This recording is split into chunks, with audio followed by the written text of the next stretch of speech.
I unknowingly sent a flirty text to my neighbor at 11:47 on a Tuesday night, and by 11:49 she had replied with one sentence that rearranged my entire life. That's the best mistake you ever made. My name is Grant Holloway. I'm 34, a widower of 2 years, and the kind of man who hadn't sent a flirty text to anyone since my wife was alive.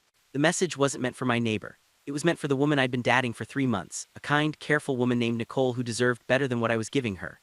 But autocomplete pulled up Naomi B instead of Nicole B, and before my thumb caught the mistake, the text was already sitting in the wrong woman's phone. Naomi Brooks had lived in the house next to mine for almost a year. I knew her name from the mailbox. I knew her laugh from her back porch on summer evenings. I knew the sound of her front door closing at 7:15 every morning because my bedroom window faced her driveway and my life had become quiet enough to notice things like that. But what I didn't know was that she had been noticing me too. I stared at my screen waiting for the polite brush-off, but instead 3 dots appeared, disappeared, appeared again, and then her reply landed like a door I didn't know was there swinging open in the dark. That's the best mistake you ever made. I sat up on the couch so fast the blanket slid to the floor. The living room felt suddenly too quiet, the kind of quiet that only exists in houses where one person used to laugh and now nobody does. The lamp on the side table buzzed. The coffee in my mug had gone cold an hour ago, and my phone, the same phone I had been using to half-heartedly text a woman I was about to hurt, was now lit up with a sentence I could not stop reading. I read it 3 times. I checked the name at the top of the thread twice because part of me was sure I had imagined the whole exchange. But the text was real. The name was real. And the woman who had lived 12 feet from my kitchen window for a year had just told me in one sentence that she had been waiting for something I didn't even know I was capable of sending. My hands started to shake, not from fear, from something I hadn't felt in 2 years, something close to being awake.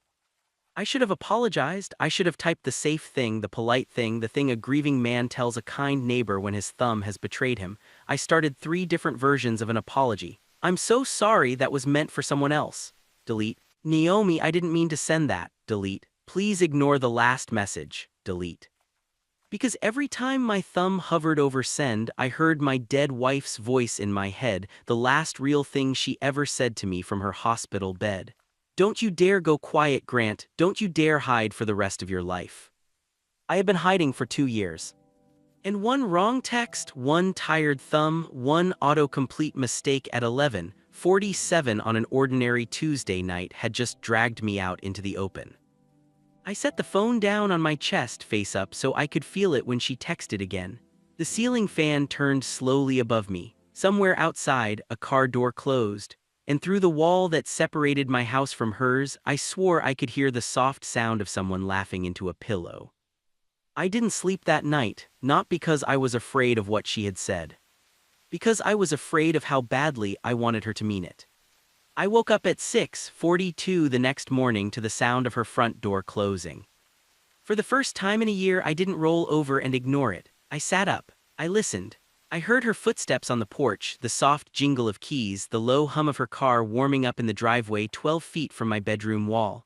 And then slowly I walked to the window and pulled the curtain back just enough to see her. Naomi Brooks was standing beside her car in a long gray coat holding a travel mug, her dark hair tied back in a way that looked like she had decided to be brave today. She glanced up at my house, not at my window, at the whole house, like she was checking whether the man who had sent that text last night was still real in the daylight. Then she got in her car and drove away. I let the curtain fall and exhaled like I had been holding my breath since the funeral. My phone sat on the kitchen counter. I had not opened it since 11:49 the night before. I poured coffee with a hand that wasn't quite steady, and then I made myself sit down at the table where my wife and I used to eat breakfast, and I opened the thread. Her message was still there. That's the best mistake you ever made. And below it, sent at 6:38 that morning, 4 minutes before her front door closed, was a second message I had slept through. I'll be home at 6, porch light will be on. I stared at it for so long the coffee went cold a second time. She wasn't joking. She wasn't letting me off the hook. She wasn't going to pretend it hadn't happened. She had decided in the 12 hours since my thumb betrayed me that this was an invitation, and she was going to wait on her porch tonight to see if I had the courage to walk across the grass and accept it. My chest felt tight in a way it hadn't felt in 2 years, because the worst part wasn't the invitation. The worst part was that I still had to call Nicole. Nicole, who deserved better than a text. Nicole, who had been patient with my long silences, my half-smiles, my Saturday mornings when I disappeared to the cemetery and came back smelling like rain. Nicole, who had told me 3 weeks ago, Grant, I'm not asking you to forget her, I'm just asking you to let me in. And I never had. And the flirty text I tried to send her last night wasn't real affection, it was performance. It was a tired man pretending to be a healing one. Naomi had felt that through the phone. A stranger had read 3 sentences I never meant for her and seen what the woman I was dating couldn't. I picked up the phone, I called Nicole. She answered on the second ring, soft and hopeful, and I said the hardest sentence of my life out loud. Nicole, I have to be honest with you, I've been using you to feel less alone, and you deserve so much more than that. There was a long silence, and then her voice, gentle, almost relieved. I know, Grant, I've known for a while. I closed my eyes, tears came without permission. I'm sorry, I whispered. Don't be sorry, she said, be honest, with whoever you're being honest for. She hung up first, and I sat in my kitchen with the morning sun on the table and realized that the porch light next door was going to come on at 6, and for the first time since my wife died, I was going to have to decide whether I was a man who hid behind windows or a man who walked across the grass. I stood at my kitchen window at 5:58 that evening and watched her porch light come on. It was a small yellow bulb above a white wooden door, and it looked like the most terrifying thing I had ever seen. The sky over the neighborhood was that soft blue that only happens in early spring, the kind of blue that makes you feel like the world is holding its breath with you.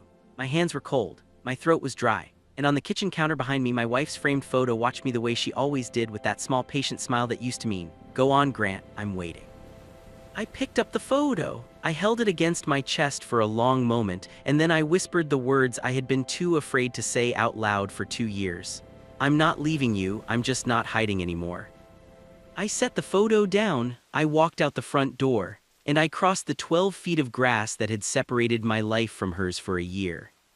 Naomi was sitting on the top step of her porch in jeans and a soft cream sweater, a mug in her hands, her dark hair down for the first time since I had ever seen her. She looked up when my shoes hit the wood. She didn't smile, she didn't speak. She just waited, the way someone waits when they already know what they are about to hear is going to change everything. I sat down on the step beside her, not touching close enough.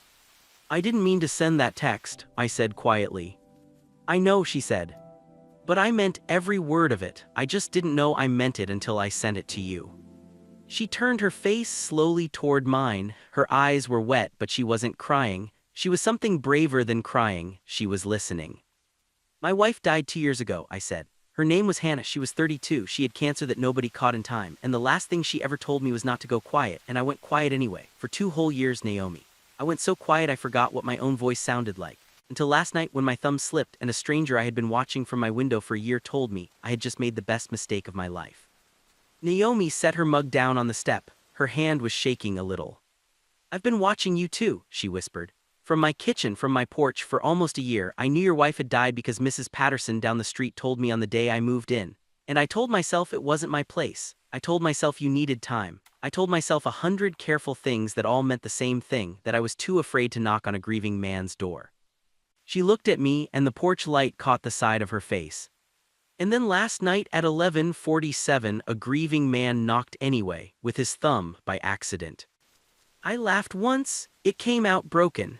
She laughed too and reached for my hand and held it the way you hold something you have been waiting a long time to be allowed to touch. Grant, she said, I don't want to rescue you, I don't want to replace her. I just want to sit on this porch with you tonight and tomorrow night and however many nights it takes for you to remember that you are still allowed to be happy. I couldn't speak, so I just held her hand tighter. We sat there until the sky went dark and the porch light became the only thing left in the world. We didn't kiss that night. We didn't need to, we just sat shoulder to shoulder on the top step while the neighborhood went quiet around us, 2 people who had spent too long behind windows finally sitting on the same side of the glass.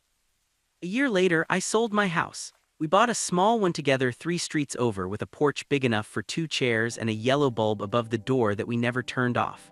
Hannah's photo sits on the bookshelf in the living room. Naomi dusts it every Sunday and tells her thank you every single week for not letting me go quiet for the rest of my life. And sometimes, when we are sitting on that new porch in the evening, Naomi will lean her head on my shoulder and whisper the same 7 words she sent me at 49 on a Tuesday night 2 years ago.